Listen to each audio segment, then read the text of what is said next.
ಬಿರುಗಾಳಿ ಮಳೆಗೆ ವಾಹನದ ಮೇಲೆ ಬಿದ್ದ ಬೃಹತ್ ಕಬ್ಬಿಣದ ಜಾಹೀರಾತು ಫಲಕ. ಹೊಸಕೋಟೆ ನಗರದ ಟೋಲ್ ಸಮೀಪ ಘಟನೆ.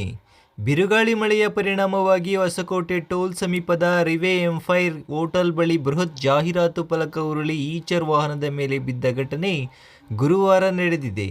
ಘಟನೆಯ ವೇಳೆ ವಾಹನದಲ್ಲಿದ್ದ ಚಾಲಕ ಹಾಗೂ ಕ್ಲೀನರ್ ಅದೃಷ್ಟವಶಾತ್ ಪ್ರಾಣಾಪಾಯದಿಂದ ಪಾರಾಗಿದ್ದಾರೆ.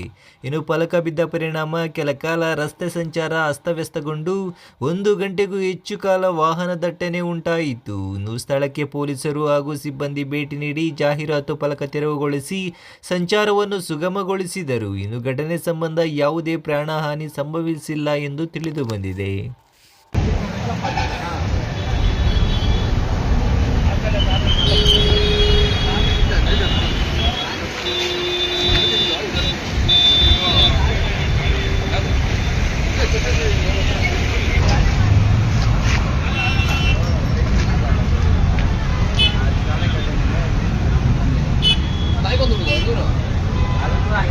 ಗಾಡಿ ಮಾಡ್ತಾರೆ